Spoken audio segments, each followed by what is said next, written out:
When hardened criminals repeatedly evade justice, elite police units come together to crack these toughest cases. Police officers! My role is investigating serious and organised crime. We are a covert investigative team. For the first time across the UK, we have exclusive access to the investigations of Britain's most talented detectives. We'll spend years putting together all of these tiny pieces of evidence. The most bizarre investigation I've been involved in. And share the methods and evidence that can bring these criminals to book. Handguns coming in from the United States. He had the drugs. That is a lot of money. A real who did it. This time in Lancashire, a deadly hit and run on a busy street. The vehicle mounts the curb, hits the female, she's up into the air and it's thrown about 30-40 feet. Turns out to be a brutal revenge attack. If you rob, steal from a drugs line, then there's going to be some sort of repercussions. And the ultimate betrayal. When it comes to drugs, you know, some of them would sell their own granny. A drug-dealing empire in Manchester. To recover that quantity of money isn't something that the police see on a day-to-day basis. We are dealing with real serious criminals here. With a 42-year-old matriarch calling the shots. The way that she operated with her business, there was no need for her ever to get her hands dirty.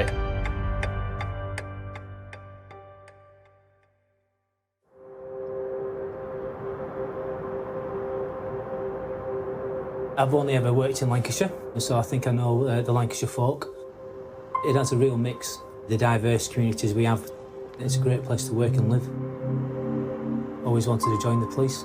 I've been in our force major investigation team since 2019, and it's took a number of years to get the correct skill, requirements to join the department. You have to be on top of your game, really, to try and get this role.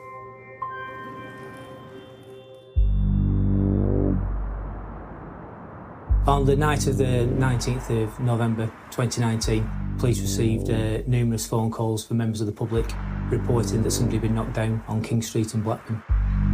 We responded to that, thinking at that time, worst case, a hit and run.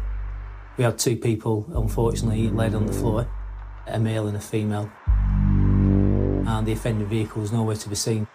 Then phone calls were made to our senior investigating officers to come and take command of that scene.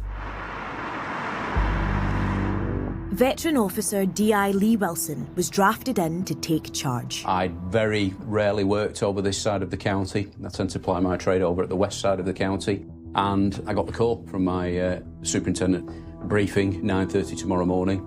Can you get yourself over and take charge of the investigation?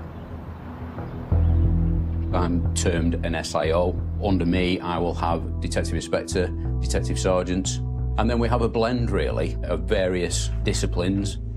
Two of the key players on this investigation were DS Mark Brennan, who was the allocator receiver. That's an absolutely key role. My role is running the inquiry team. You understand the direction the boss wants to go in, and you're giving that out to the proper workers, often in the investigation, and they're feeding back to you, their inquiries that they're doing. DC Lisa Bennett was the lead flow. Lisa will flag up the family's concerns, almost champion the family's corner within the investigation. You're there as the point of contact between the investigation team and the family, feeding the family updates and also trying to extract as much information as you can from the family about the victim to try and find out why it's happened. With a team in place, they launched Operation Woodford to investigate the crime. There appeared to be something more than a, dare I say it, routine road traffic accident. This was not a vehicle with a blown tyre, a vehicle with defective steering. Watching that video on that first morning, this is clearly more sinister. This looks like a targeted attack. The female victim, single mum Alison McBlain, had suffered horrific injuries and was in a critical condition. Family liaison officer DC Lisa Bennett was called in. I was asked to go to Royal Blackburn Hospital to speak to the family of Alison McBlain. I remember getting to the hospital and speaking with Sharon, who was Alison's mum. I remember myself sitting them down and explaining that we were treating it as a criminal investigation, that it wasn't an accident. I think Sharon wasn't really listening to what I was saying to her. All she cared about was her daughter going to survive? Was she going to pull through? They started to build a picture of the 36-year-old victim and those who depended on her. Alison had a young son who was 12. At that point, he didn't know what had happened to his mum. There's no easy deployment at all, but when it involves children, it's tough. Speaking to a number of eyewitnesses, people collectively were saying that they heard a noise, a vehicle driving, accelerating, with screeching sounds, but very few actually saw the actual impact itself. Although there were few eyewitnesses, the impact was caught on CCTV. From the review of the council CCTV, we could see the vehicle mounts the curb, gives a no quarter, hits the female. She's up into the air, off the bonnet, off the windscreen, and it's thrown about 30, 40 feet. He collapses in a heap, and then you can see him get up. He's looking around himself, clearly looking for his partner. She sustained over 20 injuries to her body. The injuries to the female victim were extremely serious, described as catastrophic. The male sustained injuries mainly to his hands and his feet. You can see pedestrians are, what on earth has just happened? And they step towards the male. He sees his partner's coat on the pavement. Obviously his mind is in shock, he's trying to process what's just happened, and he walks towards the coat and realises she's actually there on the floor, still inside the coat, in a terrible state. And he says to a member of the public, look after her, I can't hang around, and he disappears into the night. With the male victim long gone, the team focused on finding the car, a silver Fiat Punto. It was fast moving to begin with. Any officers that can be spared are brought to major investigations like this, whether it be uniformed colleagues, CID, whatever it may be. Every available resource is involved in that initial phase because the priority is to get that vehicle. And the team effort paid off. The vehicle was recovered fairly quickly after the attack, down an alley about a mile or so away by a traffic officer who noticed this vehicle, and in fact it was smouldering, the contents were smouldering. He had the presence of mind to extinguish the fire. We could see the accident damage to the front of the vehicle. That looked wholly consistent with the collision, and also that one of the tyres had blown out, which you could see on the CCTV with the sparks as the steel came into contact with the roadway. So pretty happy that we had the right car. What is in there that might lead me to identify who the offenders are? When we ran the registration through the police national computer, it came back registered to an identical make of vehicle, but who lived in a different county than Lancashire. Obviously, we conducted inquiries with themselves, but it was clear that person had nothing to do with it, and the vehicle was running on a cloned plate. Basically, somebody had had possession of that vehicle and decided to mask its identity. And there'd been a concerted attempt to set fire to the car and, no doubt to my mind, to destroy evidence. So that makes me think straight away there's some sort of criminal element here, some element of pre-planning. Somebody's thought around this. How do we try and cover our tracks? With the car badly damaged, they were not sure what evidence, if any, could be recovered. And there was more bad news from the hospital, where the young mum's condition was deteriorating. So at that point, Alison was lying critical. She was on life support. I spoke to the doctor, the consultant, who basically told us that they didn't think she was going to pull through. And the next day, they would be doing brainstem tests to verify if there were any signs of life.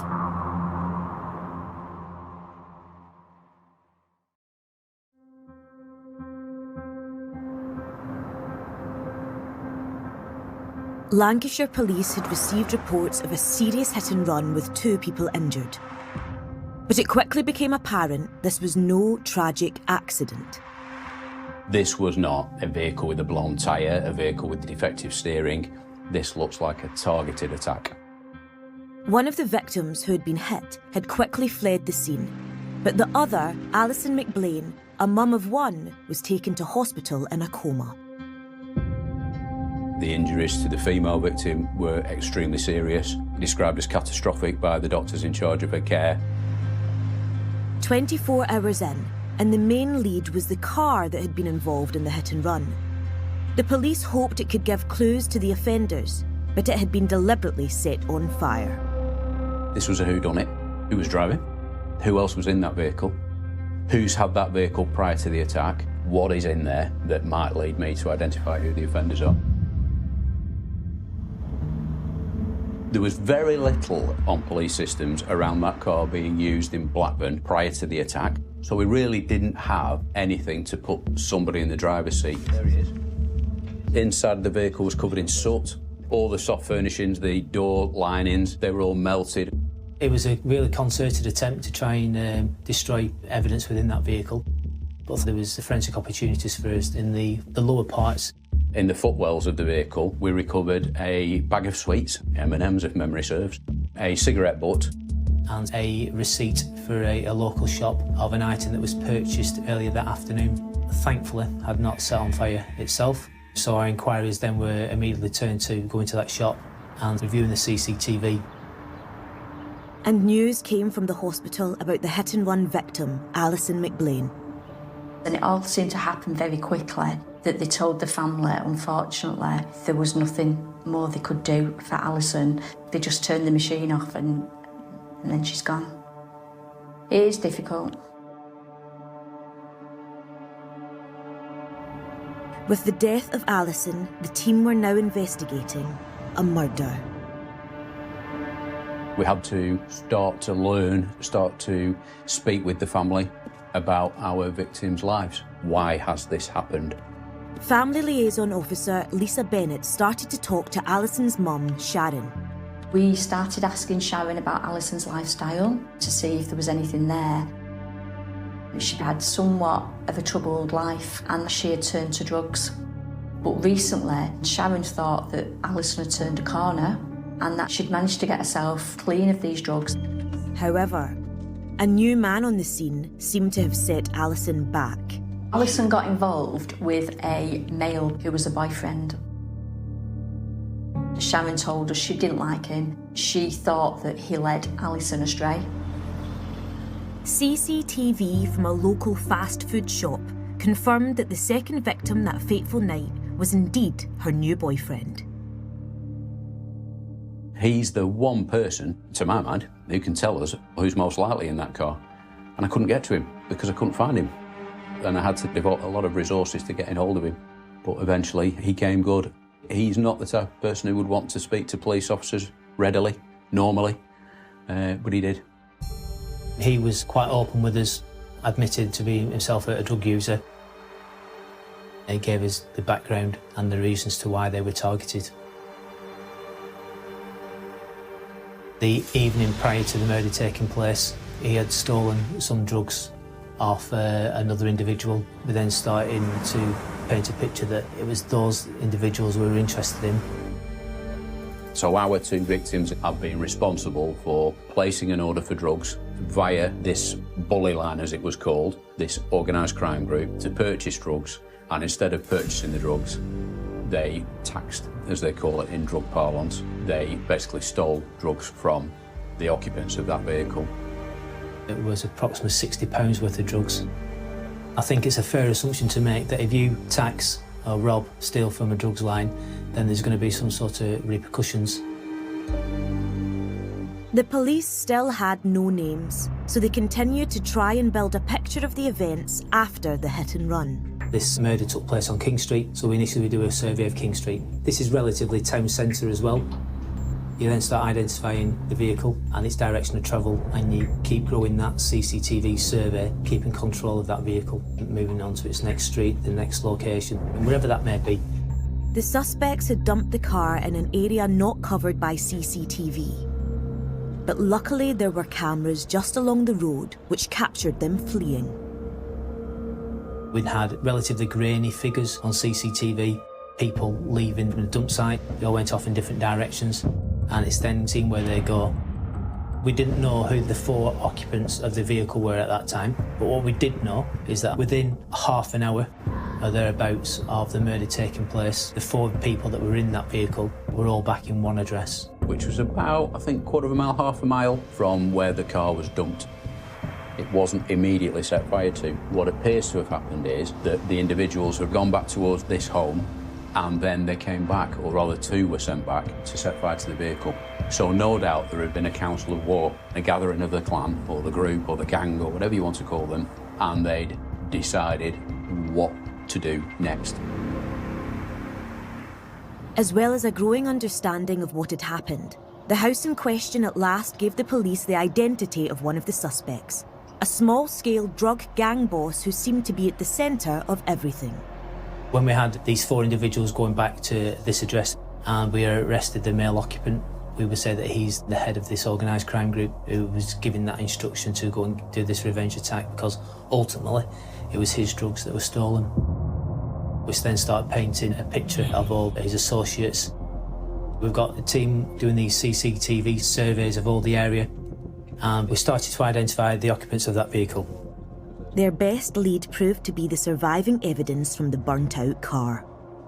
The main thing that we got from that was, there's a receipt here from a transaction at a local store 2 or 3 hours before the murder. Go to the shop, see if they've got CCTV, time the transaction, and with a bit of luck, we'll get clips of people around the vehicle. We were confident on who the driver was because many witnesses have said he's been the driver of that vehicle for some period of time. He was wearing distinctive clothing. He's wearing the same clothing earlier in the afternoon as he is in the evening. His forensics within the vehicle as well. The front seat passenger was an easy one for us to identify because only a week or so before he'd injured his foot and was on crutches. You know, when we have somebody running on CCTV on crutches, that was quite a good indicator that he's our man. We're looking around the hospitals and sure enough, we start to pick this individual up. In relation to the back seat passengers, that proved a bit more difficult. But I went internally to departments within the police, departments who work with social services closely. Do you know these 2 young people? And we got lucky. One of them was correctly identified. The 4th one was our trickiest customer in relation to trying to identify who that final passenger was. We had several images of this individual on CCTV, but couldn't really identify exactly who he was, but he was consistent with a male that we had as a suspect. And then when we had the bottles of juice that was bought from the shop, and we recovered them back from the head of the organised crime group's address, when that person's DNA came back on that bottle, Mr. Wilson, the senior investigating officer, was elated. I want them all arresting. I want them all questioning. They tried to get out of town, but they couldn't get out of town. They hadn't got the money to get out of town and live on the run. And eventually, they just fell. It just fell into place, and they were arrested or surrendered. 5 men were now in custody, but one mystery remained. How had the killers known where to target Alison? Out of the blue, the family liaison officer took an anonymous call from a woman who claimed to have information. I got a phone call on my police mobile. It was a withheld number and it was a female voice, sounded younger, telling me that she had been with Alison moments before this had happened and that they'd had a conversation. I asked her for a name, she wasn't willing to give it to me. So I spoke to Sharon, Alison's mum, and told her how important, how crucial this witness was. If she could try and persuade her to come forward, then it would really, really help. So Sharon had a conversation with her and she gave her permission to give her name to me. And the female who was Caris Poynton. 28-year-old Caris was another drug user and a friend of Alison. We decided that we would have a look at what had happened in the immediate moments really before the attack. And what we knew was from the surviving victim that they'd split up briefly and that the female had gone into a local pharmacy just at the back of a garage forecourt, and she'd gone there ostensibly to pick up her methadone prescription. She was in there, we had the CCTV of that, she was wearing the same distinctive yellow coat. As she comes out of that premises, she, I suppose metaphorically and literally, bumps into somebody who she clearly knows. By looking at the CCTV camera, you would believe that they're friends. The female victim then left the chemist and walked on King Street. That female goes into the same pharmacy as our victim and instantly, and I mean instantly, is straight on her phone. Who's she ringing? Highly suspicious. Highly, highly suspicious. She keeps the door propped open and she's almost, we think, commentating. She appears to be studying where our victim's going. What you're viewing there is her contacting the Buller line to give away the location of a friend. She'd actually rung the people in the car.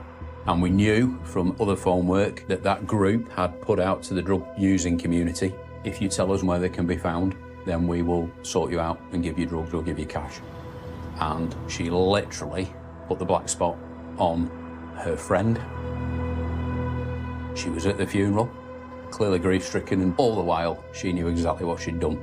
She knew that Alison was dead partially because of her. But when it comes to drugs, you know, some of them would sell their own granny. The reason her friend was dead was because she'd put that phone call in. We were able to pull that evidence together. She was arrested, she was brought in, and she was charged actually jointly with the murder. At the Crown Court, the driver of the car, Caleb Conley, was found guilty of murder and received 14 years. Dean Kyam, the front seat passenger, was also found guilty of murder and was sentenced to 20 years. Passenger Joshua Titterington received 17 and a half years. The 16-year-old was found not guilty. For ordering the hit and run, John Chatwood received 14 years for manslaughter. Finally, Caris Poynton, Alison's friend, was found guilty of murder and was sentenced to 13 years. When I heard the verdict and we'd got back in a room with the family, we all shed a tear. We'd got justice. But how do you ever replace a loved one? You know, how does a son never replace his mother? Every case brings its own challenges, and there can be no better purpose than to bring the offenders responsible for taking another person's life to justice.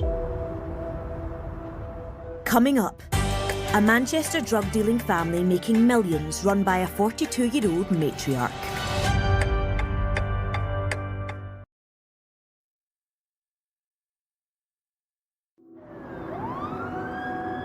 From March 2020 to 2021, there were over 200,000 drug offences recorded in England and Wales. That's a leap of almost 20% on the year before.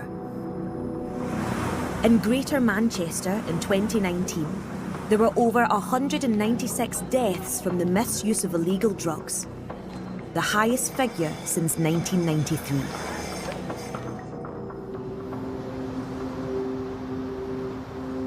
Manchester's such a diverse place to live. I've worked for Greater Manchester Police now for 27 years. I'm a detective inspector in the Serious Organised Crime Group. You don't know what challenges you're going to face and what work you're going to be dealing with. Manchester, like all major cities, has got varying degrees of drug criminality, so there remains a constant supply because there's a constant demand for it. So by targeting the people who are supplying the drugs, the hope is that we can bring down violent crime.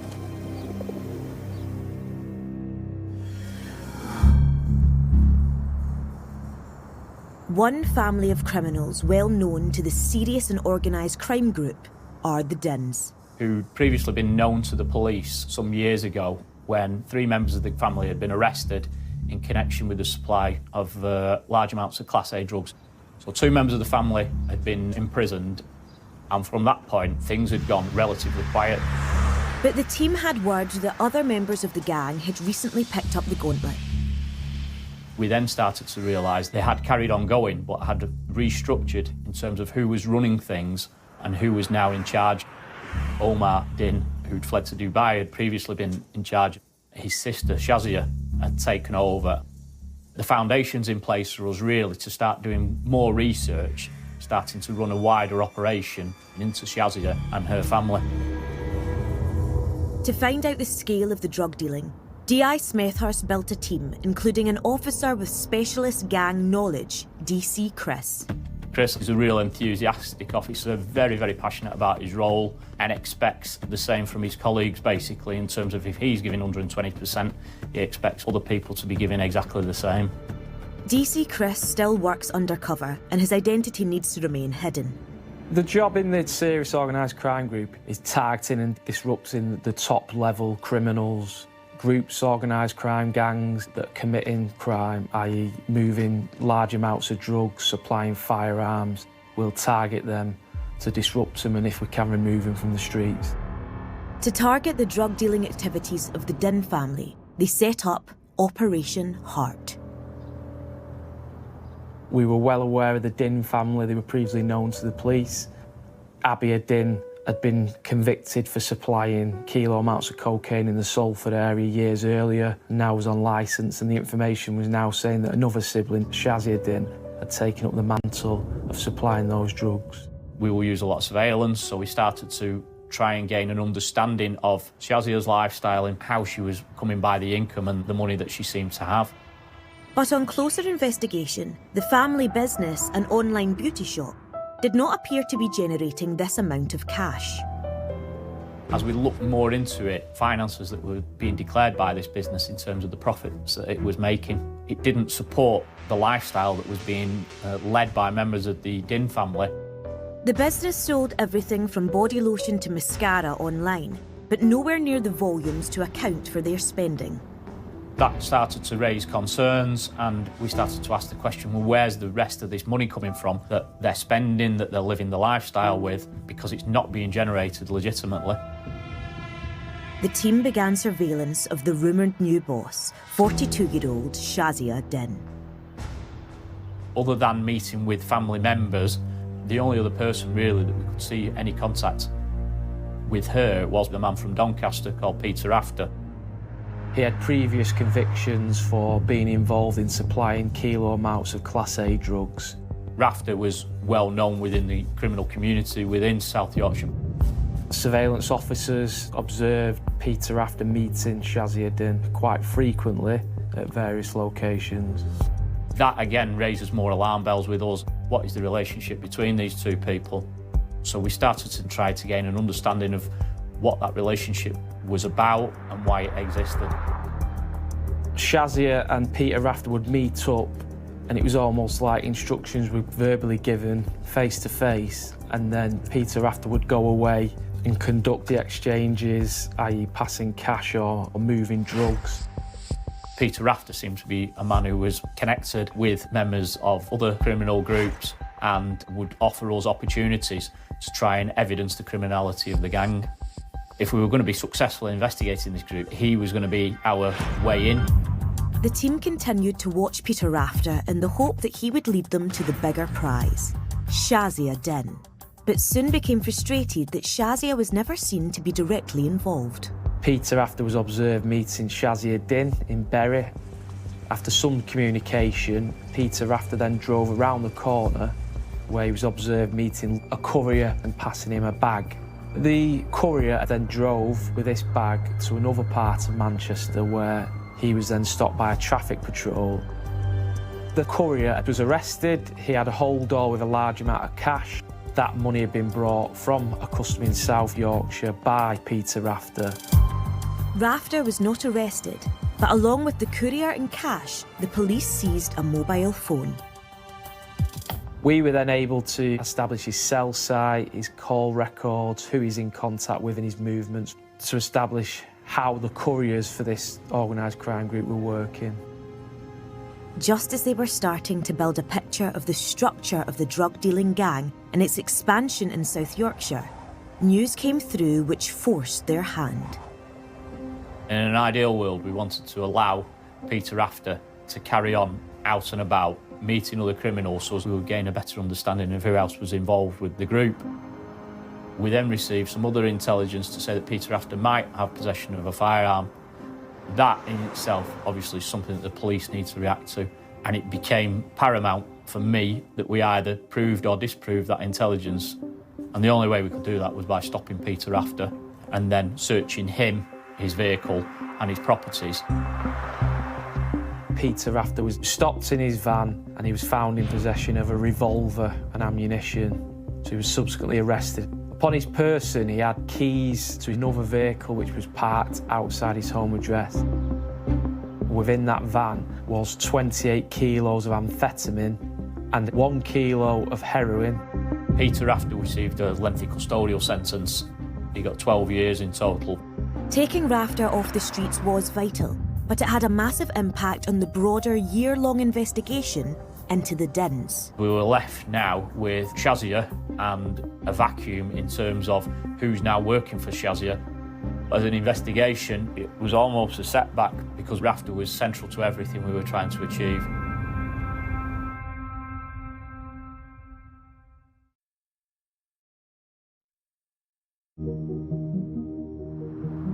Greater Manchester Police established Operation Heart in 2018 to stop a drug-dealing empire expanding across the north of England. The gang was led by 42-year-old Shazia Din. We started to try and gain an understanding of Shazia's lifestyle and how she was coming by the income and the money that she seemed to have. Their first line of investigation had been Shazia's courier, Peter Rafter, but his early arrest set the investigation back months. Rafter was central to everything we were trying to achieve, and that is a frustration for me. A second line of attack was to focus on other members of Shazia Din's family.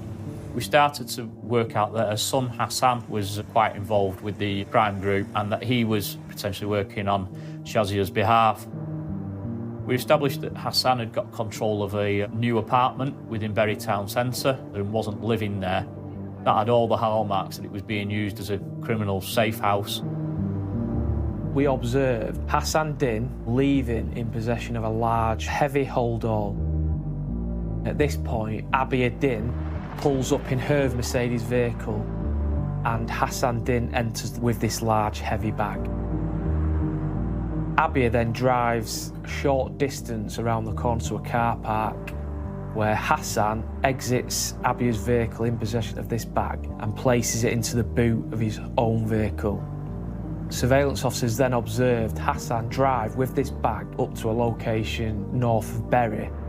At this location, Hassan met with a drugs courier who had a small white van. Surveillance officer observed the courier approach Hassan Din in the driver's seat and show him what we believe to be an encrypted phone as ratification that he was meeting the right person, because couriers don't always know who they're meeting, so passwords can be passed so you know you're meeting the correct individual. The courier then removed this hold-all from Hassan's vehicle and placed it into his home vehicle. The courier then drove from Bury all the way to South Manchester. We decided to follow that bag, and in turn that bag was then handed over to somebody else. And because there'd been a bit of a time delay between Hassan having had the bag and it being in the hands of the third party, we decided to stop the third party. And when we did so, we found that the bag contained over £170,000 in cash. The other man turned out to be a money launderer, and although Hassan had been involved, there was not enough evidence to charge him.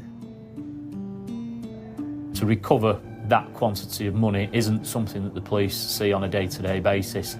It has real alarm bells ringing. We are dealing with real serious criminals here. A significant amount of cash that we could directly link to the Dins, but we didn't have any Class A drugs at this point that we could directly link to Hassan, Shazia and Abia. So the investigation operation had to continue. A week later, Hassan Din was arrested for a completely unrelated matter, and the team got access to the flat in Bury. We obtained the key and the key fob to the apartment at the Rock in Bury, where we had seen him leaving that apartment with this large amount of cash. And we went and searched the apartment. In the kitchen, there was a cash counting machine and a large amount of cash, £66,000 vacuum packed on the kitchen worktop. And there was a set of digital scales which had traces of cocaine, which we believe was for weighing large amounts of Class A drugs. With only traces of cocaine, they still didn't have enough evidence to secure any conviction, and certainly nothing to tie in Shazia. Throughout the investigation, the team were also working to target lower-level members of the drugs network. We were now starting to cause real problems for Shazia, but for whatever reason, it just didn't seem to deter Shazia from being involved in this criminality. And we still continue to see the patterns of telephone calls and the movement between members of the Great Manchester community across to Doncaster at the relevant times when the phone calls were going on. We reacted to those on about another 2 or 3 occasions. Even with multiple arrests, none of the foot soldiers could point the finger at suspected boss Shazia. Even though people working for them are getting stopped and arrested in possession of drugs and cash, they're never going to be able to name the Din family because they don't know who they are. They carried on continuing with their business. The investigation had a third way into Shazia's empire. and it began only a month after the jailing of the original Din courier, Peter Rafter. The team had seen Shazia Din at a meeting outside Doncaster prison. It was a real surprise when we saw Shazia meet up with Natalie Rafter, who was Peter's daughter.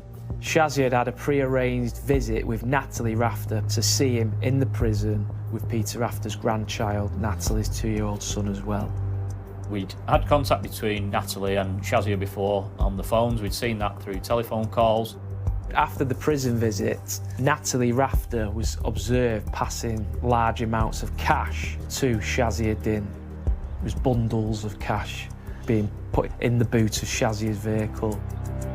Having visited her father, who's in prison for drugs offences, and then committing a criminal act in the car park of the prison in full view of everybody, Natalie Rafter had become involved in this conspiracy.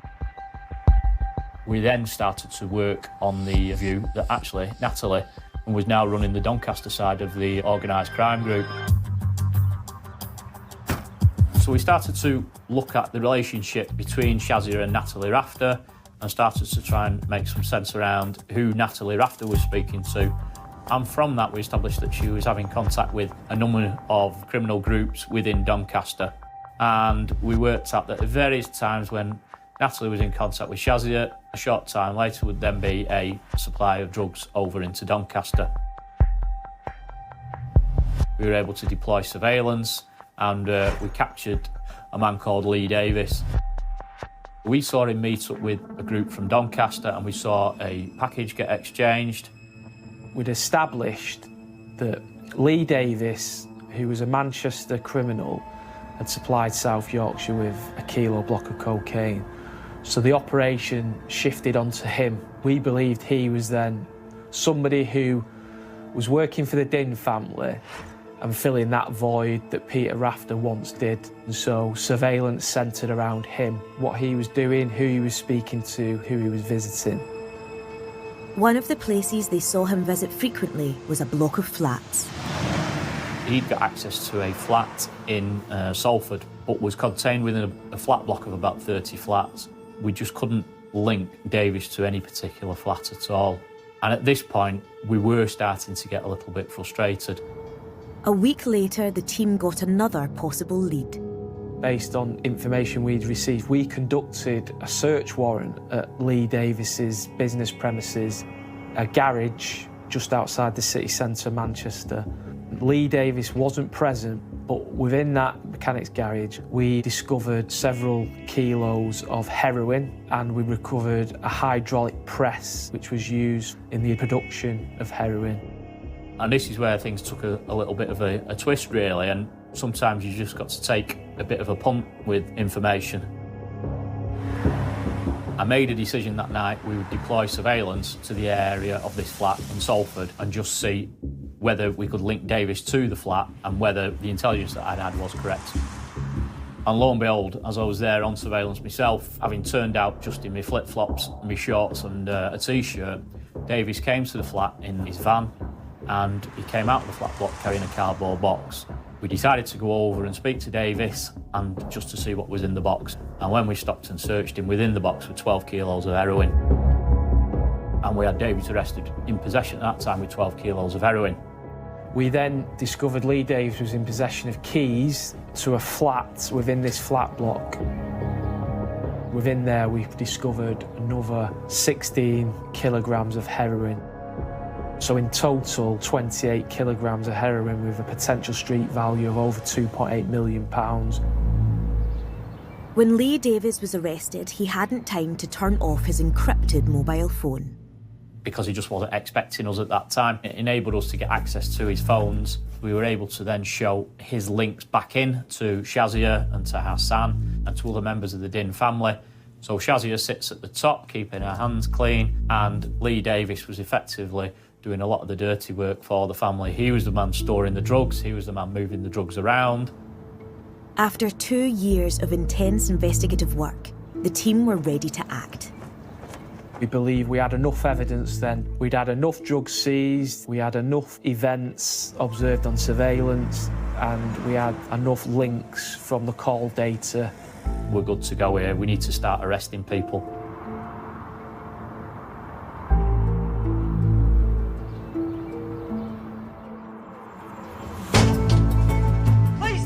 were taking out Shazia and her sister Abia. We'd got Hassan, who was her son, who was doing the day-to-day management. Lower down that scale, we'd got the drivers, we'd got the people who were storing the drugs, and then we'd got Natalie, who was arranging the supply of drugs within Doncaster. From the business premises of the Dins, several thousand ecstasy pills were recovered from the office area. We conducted a warrant at an industrial unit in Doncaster and recovered a large amount of amphetamine, heroin, MDMA and cannabis, a street value of about £120,000 worth of drugs. The 2014 generation of Din criminals had been caught with £500,000 worth of drugs. The haul from the Shazia Din investigation was nearly £3 million. Shazia, you've been arrested this morning on suspicion of conspiracy to supply Class A drugs. No comment. So Shazia Din, what relation is she to you? No comment. How often do you see Shazia? No comment. How would you describe your relationship? No comment. Is Shazia a business partner of yours? No comment. Okay, no problem. The Rock in Bury, which is an apartment, a flat. Do you know that address? No comment. When were you last there? No comment. So after you've both been to see Peter, why is his daughter putting large amounts of money in your boot? Don't remember. The daughter of a drug dealer. If you can't remember what it is, then how do you know it wasn't cash? Because I know it wasn't cash. It was because she gives me stuff, she gives me candles and stuff like that, treats for the dogs. The Din family remained largely silent, but Lee Davis suddenly claimed he had been forced into the crimes. I'm scared. I'm scared now, you know, and it's like, I'm dead, I'm a dead man walking. Okay. I've got nothing left in me, you know, I've got nothing left in me. I don't know what to do. So now linked to you, so that's 22 kilograms of heroin, which is worth over £2 million. Okay? The Dins were behind bars. The beauty booth business was shut down, and at Manchester Crown Court, Lee Davis's story changed and he pleaded guilty. He was convicted of conspiracy to supply Class A drugs and sentenced to 9 years. Natalie Rafter was sentenced to 11 years and 4 months. Hassan Din received 14 years. Abia Din's previous convictions meant she received 18 years. And the family matriarch, Shazia Din, was sentenced to 15 years. It was the biggest case that I've ever worked on. It spanned over 2 years, the volumes of surveillance, the volume of drugs recovered. At that point, when everyone's in the police cells and he's being interviewed or being charged, you think that's it. We've achieved what we set out to achieve.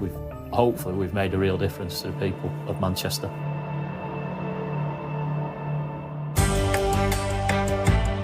The brand new series of Special Ops Crime Squad UK continues next Sunday at 7 as we join the officers investigating even more complex and dangerous cases.